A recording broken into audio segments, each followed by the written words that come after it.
The most of all, being introduced by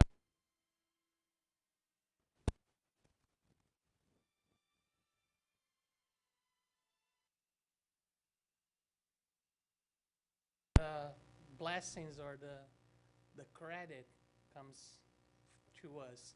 It's hard to get out of a comfort zone. It's hard to make this guy right there to agree and do something that not sure if I want to do it. And talking about comfort zone, that's what Livia did to me, asking me to talk about this topic because it's something that I really like, something that I really study, the brain itself. But when you mix with religion, when you mix with faith, it's like you can imagine Google and try to go through like 100 pages. That's what it's all about. It's like a lot of information. So please bear with me. Maybe I go a little over our time. Not like probably by midnight we'd be out of here, so that would be okay as well. So we're going to talk a little bit about things that science cannot explain, but they still happen. So if they cannot explain and still happen, what's there for us? That's something, right? Something that it's true, cannot be explained by the human science, but is present, which is God, which is faith, which is mind versus the brain. And that is a big difference in between mind and brain, guys. And especially by our spiritist vision, you will see hopefully some information very good. Yeah, I'm not trying to have an outcome that's saying science is right, religion is right. It's just a matter of the intersection that they're getting right now. Like by medieval times, if you say that the world was rounded, you're going to be burned as a witch, as a warlock. And right now, they're converging. They're getting back together. And this is awesome because right now they're proving each other. They are telling that the things that happen really do happen, really work, that have faith helps you to heal faster. Have faith helps you to do a lot of different things.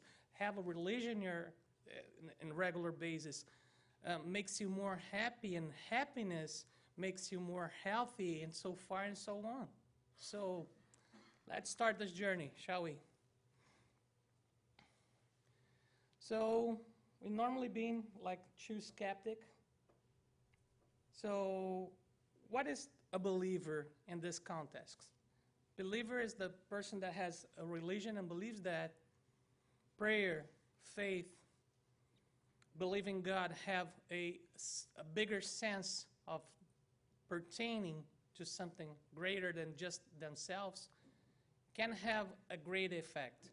And the skeptic is the one that proved me. Tell me how that works. So what science say? All human experience is brain-based. Everything comes through the brain, it's processed by the brain. The spiritual experiences, such as premonition of death or near-death experience, often include recognition of future events or remote viewing, which make the experience incomprehensible from the current medical model. Have you heard people telling the doctor where he put his watch or his denture or something like that, and by the time that he was doing that, the person was like declared almost dead? Almost no function in their brain. No, doctor, you did that. You put in that shelf right there, and it was there. But how do you know that? Well, I saw you. Huh? Yes, I saw you. And by the time we were talking to the nurse about this and that. And when he studies the brain, there was pretty much no activity. So how can he know something if the brain, again, all human experience is brain-based? No, it's not. Because when you have a near-death experience, and you come back and you tell something about the experience, how can it be? You're near dead. Your brain doesn't have function, it's not pumping blood to the areas that make it function well, that gives memories, that brings memories and stuff. Like a medium, how can a medium come back with memories from something if his brain is not connected or is not pumped with blood, which is the fuel for the brain? So they start asking, do we have God in the brain? That can be an answer. How that thing called God work? We are the only species in the planet to practice religion. There is no nation on earth that does not practice one on another form of spiritual belief. The question is, what makes our brain different so that we practice spirituality? Does religion serve any purpose to our species in terms of benefiting survival and progress? Because so far, what the scientists say is that we have two primary drives: to reproduce and to survive. And until nowadays, we just go for that. So does religion has any purpose with that? Does it work for anything? This is a skeptic vision of the life. So it's just based on what our eyes can see, what our instruments, our fMRIs, our EEGs can prove. This is what the eyes can see, but that doesn't mean that there's more to it, right? Various religions have the potential to influence health in both positive and negative directions. It was noted that religious people in general have a lower risk of anxiety and depression.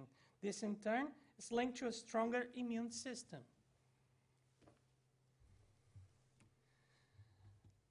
A lot of doctors nowadays are telling that if you have faith or if you believe in something powerful that can heal you,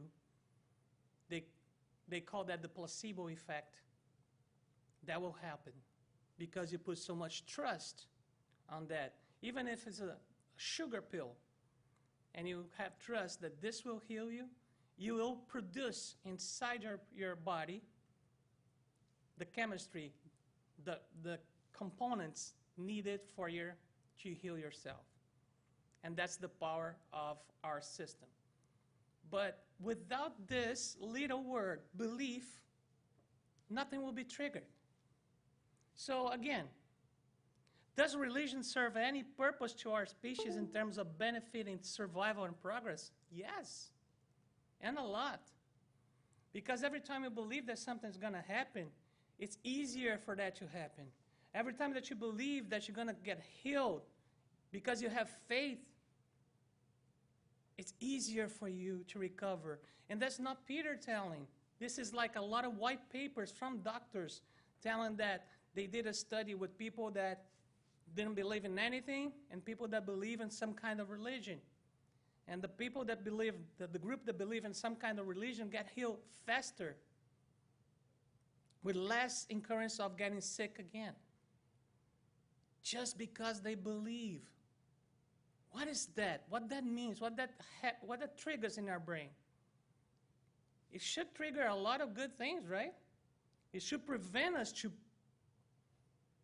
produce bad chemical. If you're angry all the time with somebody, what do you think that your body produces inside of you? Toxins, right? And if you produce that to a level of... Do you know anybody that's been angry or sad or for like decades with somebody else? And normally it happens in between family, right? I don't forgive this person. And every time I think about him or her, those feelings come back again. Can you imagine how much toxins this person been accumulating in her system, in his system, for 10, 20, 30 years? What is an overdose? It's just that.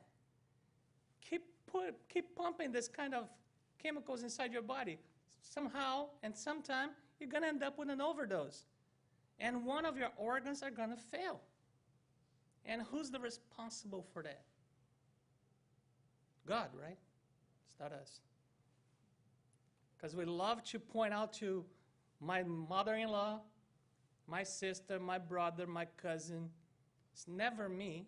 It's always somebody else. Yeah, but you allow them to create that inside of you. So, yeah, again, sorry, you're still in the loop. Oh, sorry, I didn't translate this one. Oh, if the doctors pray. This is something from André Luiz, from the book Liberation. And he said, all doctors, even when the materialists with an impervious mind to the religion's faith, have spiritual friends who help them. Our collaboration of spirits cannot go beyond the receptive field of those who are interested in the healing of others or their readjustment. However, we always do as much for our general health as we can. What they're saying here, what André Luiz is saying here, there will be always good spirits around us. And it doesn't matter if you believe them or not. Because when you are in a risk of losing a person and you are a doctor, you start getting more like tend to believe in something that can help you to help your patient. And that's the time that the spirits come and try to help. How? By trying to suggest some kind of procedure. How?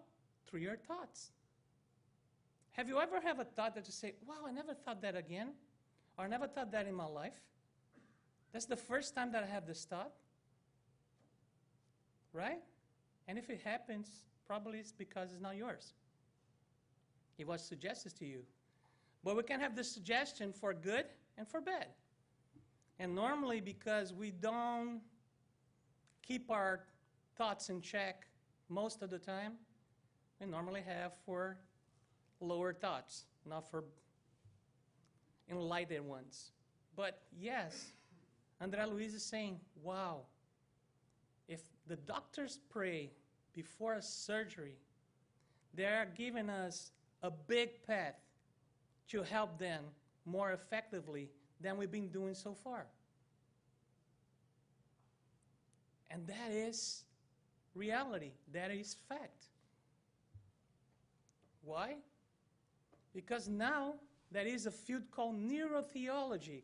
Because there are so many cases, there are so many white papers, there are so many research, there are so many patients that got healed, that got better, that came back. We have Valdo here, guys. He got right there. This guy got to the ER, and he was declared dead. And he's there. Can you pinch yourself and say, I? We need to know if you're real, man. If you're not a 3D holography. 2 years and a half old. And he saw, and he have memories from there. But then the scientists come and say, that is impossible because his brain was dead. Yeah, it is impossible, although he's there telling us that he remembers. There's something wrong here, right? That is this connection. So neurotheology came and started analyzing that. It's a new, unique field of scholarship and investigation that seeks to understand the relations specifically between the brain and theology, and more broadly between the mind and religion. Again, we're going to talk about brain and mind. It's a big difference. Neurotheologians argue that the structure and function of the human brain predispose us to believe in God. Again, we are talking about scientists that just adopt a fancy name. So those are not spiritists. They're still scientists. And they need to understand why this heals us. So they are proposing that there's some structure inside of us that predisposes us to believe in God, period. Not because we believe, not because it's something that is on DNA or something. We need to find where it is. They claim that the site of God's biological substrate is the limbic system, deep within the brain, which has been considered to be the biological center for emotion. Deep inside the limbic system is our pituitary gland, which is essential for a lot of functions of our body. And also, it is the gland that is related most of all to the mediumship. So yes, they're going on the right track. They just don't assume the part that they cannot explain. But they are getting closer, right? They're getting to the place that things happen. So kudos to them. Various religions have the potential to influence our health. Again, it doesn't matter if they think that there is a God spot. There is a scientist called Dana Zohar, and she released a book called The God Spot. That is not a spot in our brain that is related to religion, that is related to faith. It's all the brain. It's everywhere. But let's give them this kind of, aha moment to celebrate and say, yeah, we find the God spot. Awesome. We found some other ones, but later on we're going to discuss that with them. Once they open for us to talk about this. But so far, this is a good thing for us. It's a good thing for spiritists because right now they're predisposed, the word is there, to believe that's something that leads us to believe in God. Neurotheologists point changes in functional MRI, scans in areas like hypothalamus, amygdala, hippocampus, and research subjects engaged in religious meditation. Look at the activity. In a study done with medians, let me check here. I'm going to get a little off the mic. Sorry about that. In a study done for Brazilian medians, Newberg found the activity in the hippocampus, the part of the brain involved in emotions and memory, changes. In the case of expert mediums, the activity decreased. So, as the medium is working, is giving communication, is pouring their body for communication or for sustain a mediumship reunion, his activity of his memory goes down. But how can he deliver information if he doesn't access his memory? How is that possible? It doesn't have access. The MRI, which is the machine that tells me that there is activity in the memory, tells me that the reduction is substantial. He keeps giving communication. From where? If he cannot access his memory. What is the database? What is the data center? Right?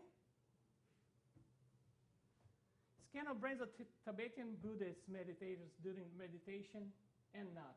The scan on the right, meditation scan, shows decreased activity in the parietal lobe. Lower right shows as a yellow rather than red left image.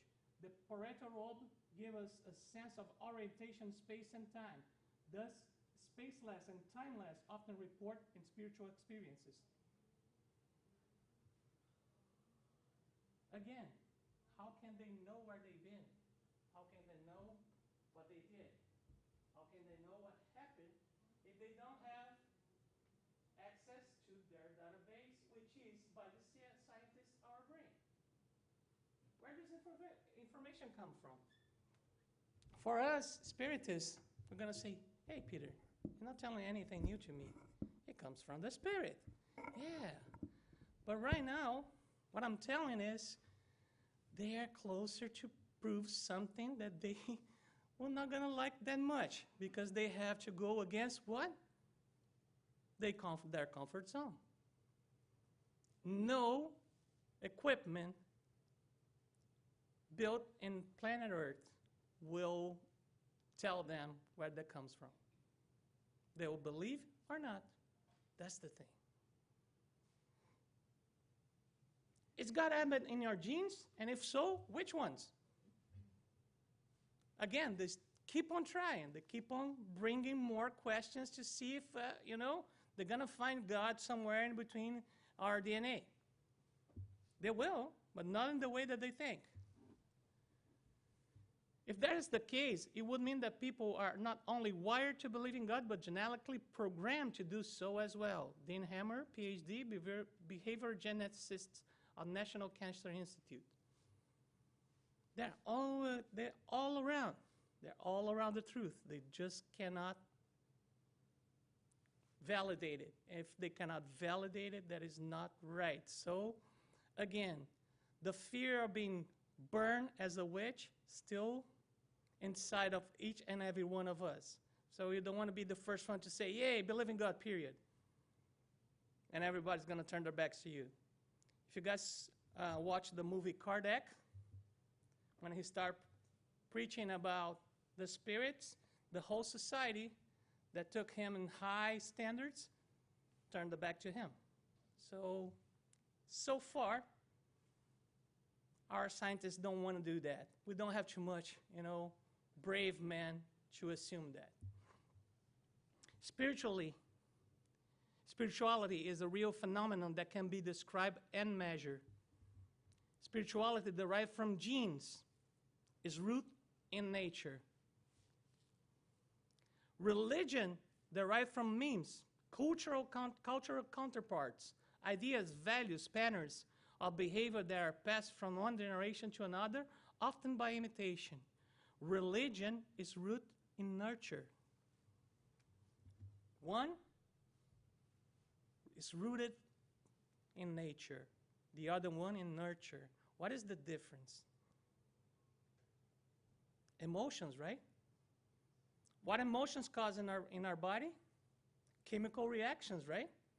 If you have a lot of those, it can benefit you or it can cause you harm.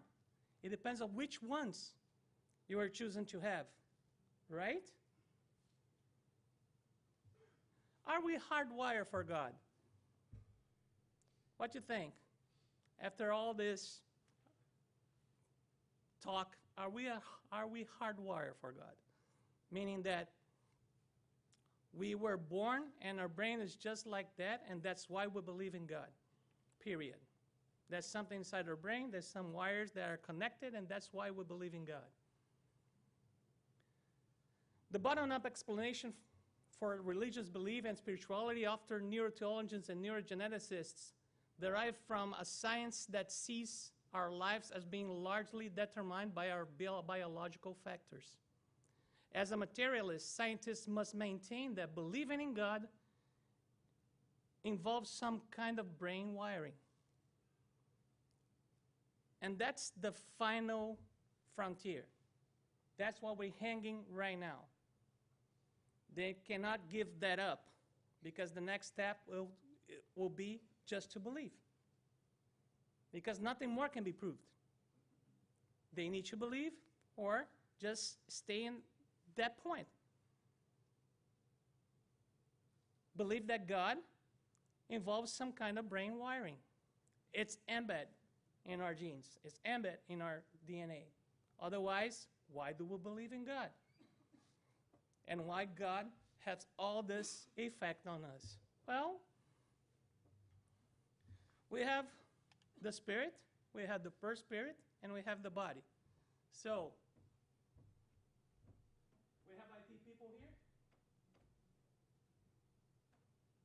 We have the database.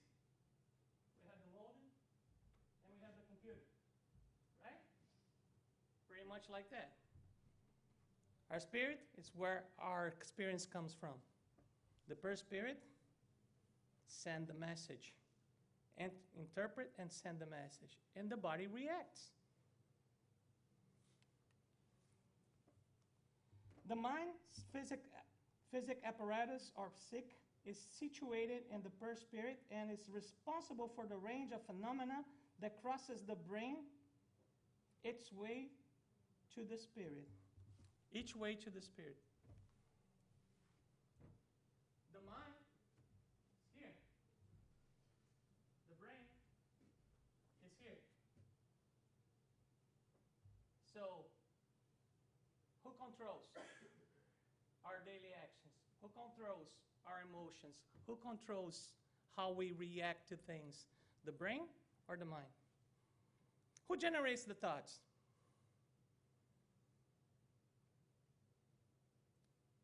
What is emotion? What is feelings? Emotion is a reaction to something, any kind of stimulus that comes to us. Feelings is what comes after the emotion hits the body. So if that's this gap, that means that's something before our body perceives the emotion. So emotion is created in the mind. It's not created in the body. And emotions are what brings us good or bad chemical substance inside our body. And then we react. And then this guy here works with that. Absorb, get sick, get better, so far and so on.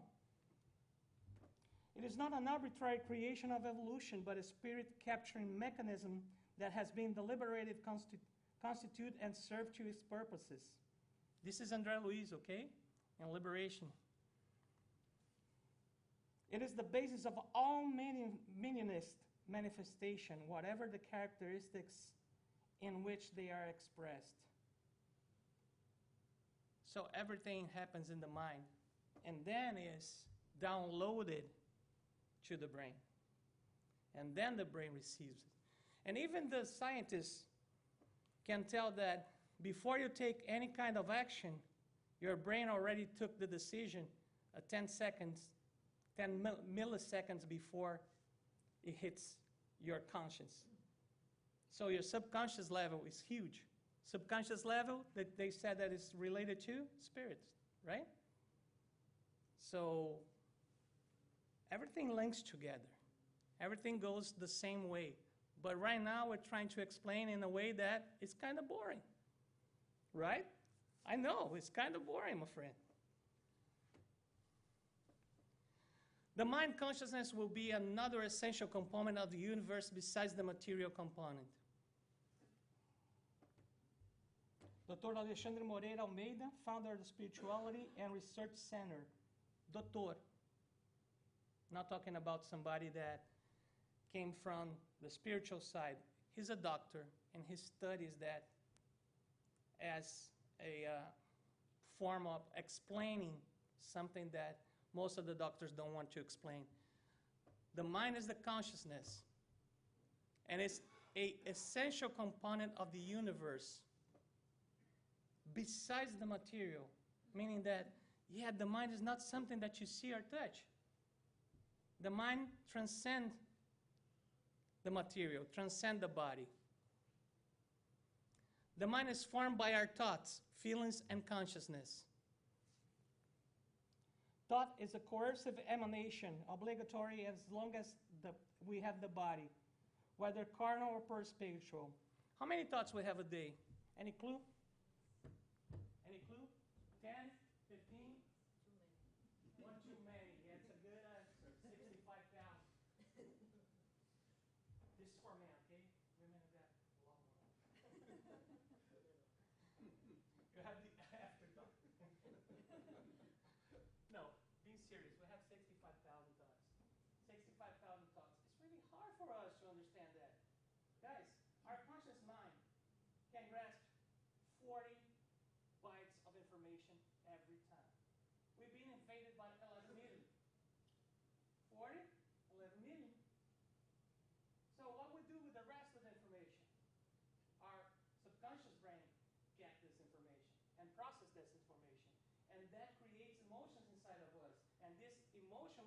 substances inside of us, and then we're going to get sick, or we're going to get happy, or we're going to get courage.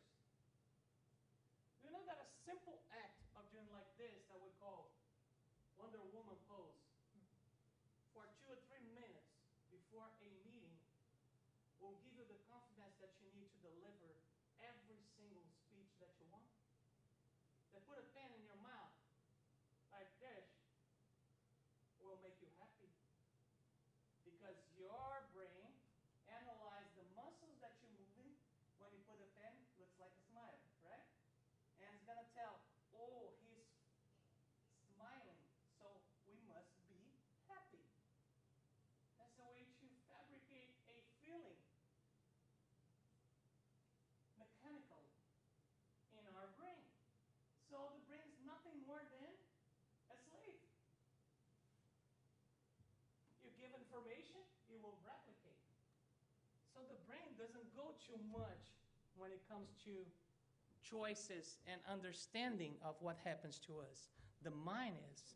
And the mind is not touchable. The mind is not tangible. The mind is not physical. And that's where the spirit lives. Eureka!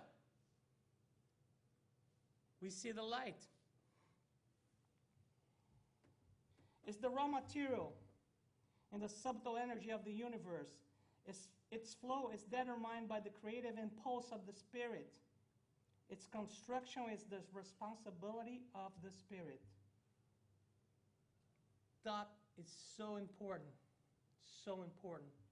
that we should create a way to observe ourselves when we're going up or down.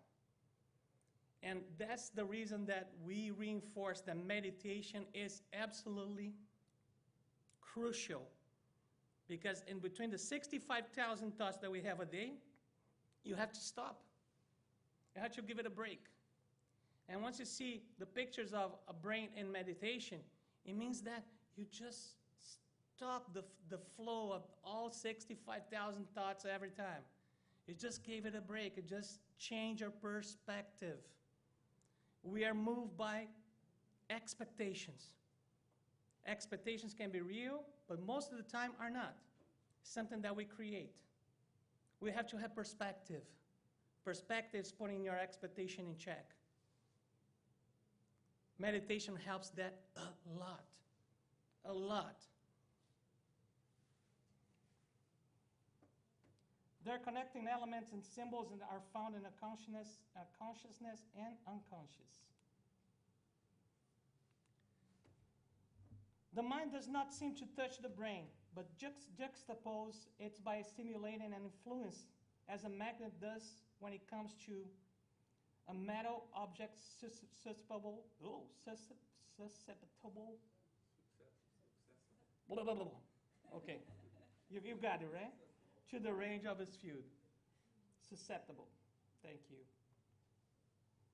The connection between the spirit and the physical body through the subconnections are the base of the brain. Perceived spheres establish animate union between two bodies. This is a book by Adenauer Novaes. We don't have it in English. It calls Psychology of the Spirit. These connections are energetic in nature and rooted in the molecular structure, but not impregnated. So the mind does not touch the brain. The mind is not physical. It juxtaposes the brain. When you say that a spirit is, we have an obsessor, or our spirit is talking through a medium, you think that the spirit just jump inside of them and start talking like crazy? It just juxtaposes through the spirit. It just don't come inside. So this thing about get out of this women, it's not in. It's not in. Never was, never will be. It's right on the side. No possession. Yeah. It's not. We're not possession. We're still there. But we give space for somebody else to use our physical structure. And that's how it works. So, again, it's the mind. It's not the brain. The brain is just a physical thing. It's just a mechanical thing, although it's impressive. Human consciousness as a limited version of universal consciousness. The mind isn't dead. It's an energy field. And your mind is an electromagnetic map to the soul. We're getting there. At least he's talking about the scientist, but he's talking about God. Right? So, God is an energy field, right? He's everywhere. It's a huge field. And your mind is an electromagnetic map to your soul. So, when spirits want to see what's going on with us, will they analyze our brain or our mind? Do we have control to our mind? Sometimes. I wish most of the time, but I cannot promise that, especially with the life that we live. Human consciousness is non-spatial and non-temporal, and not in the brain, but in the pre-space-time. Brain is the interface between human consciousness and the external world. Brain is the interface in between human consciousness and the external world. Quantum spin is the mind pixel. Very clear. Wired magazine published an article in 1999 entitled, "This is Your Brain and God." It's already known that the quantum mechanics plays a role in the brain. Since quantum mechanics determines the shapes and the properties of molecules like neurotransmitters and proteins, and these molecules affect how the brain works, from consciousness long-term memories to human brain has some peculiar computing abilities, and they could be explained by quantum fuzziness. So, quantum spin is the pixel. What is a pixel nowadays? If you want to see, have you guys noticed once you go see, you were looking at internet to buy a shoe. Next page that you go on Google, ta-da, the offer for the shoe is there. And then you go to Facebook, and the shoe is there. And you go, this is pixel. This is a pixel. Once you got to that page, the system pixelate your choice, and everywhere we go, the shoe will go with you. Quantum spin is the mind pixel. Magnetic field is a manifestation of the internal world based on the principle of existence. This is the pristine definition that they got so far. So this is really top-notch for them. For the scientists to go to this level so far, it's assumed that they're kind of humble at this point to admit that God exists, although they're still thinking that we are wired to believe in Him. But God exists as an energy. Fantastic. We don't need them more than that, right? At this point.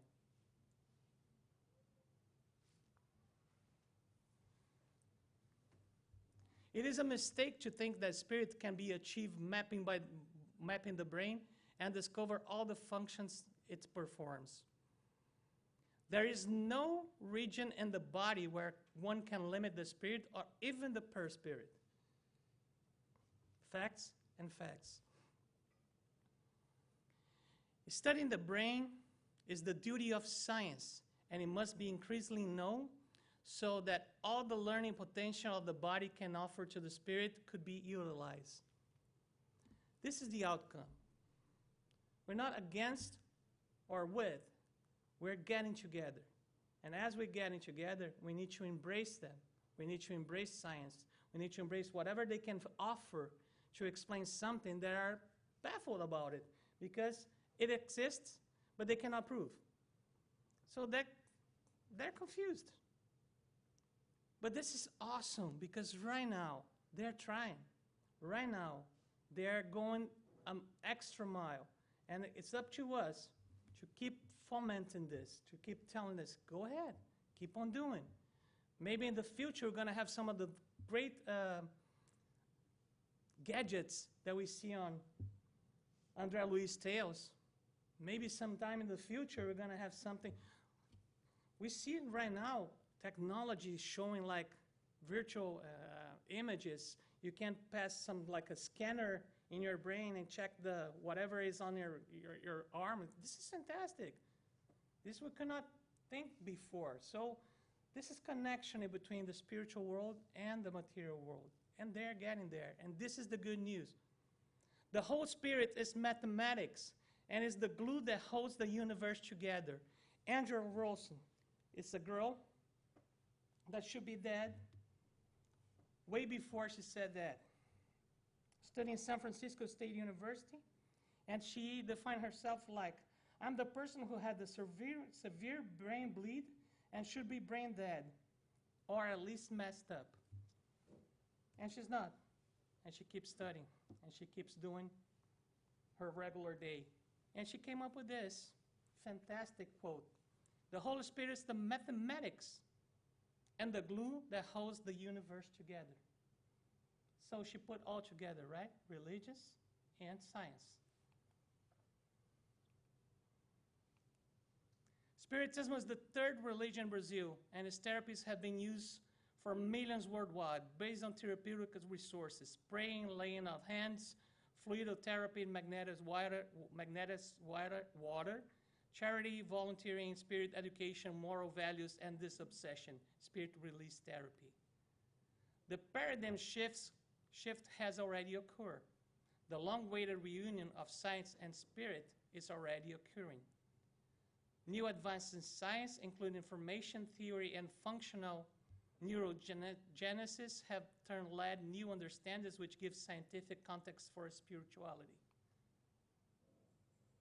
All patients, no matter how sophisticated, expect a magical exhibition from their physician. What is a magical exhibition? To get healed. Because most of them, when they got to a surgery table, they think that they lost their hope. But there's always room for faith. And when faith comes and when religion comes, everything changes. Right, Father? And this is not new, right? This is from the 1800s. Unshakable faith is only that which can meet reason face to face in every human epoch. And another thing that he said, if by any chance and any time science prove spiritism wrong, stick with science. Thank you, my friends.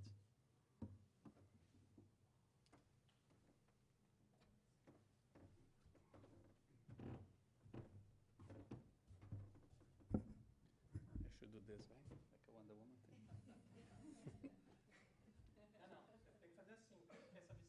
Okay. You have to paint yourself. You need to know if you're real or not. Thank you.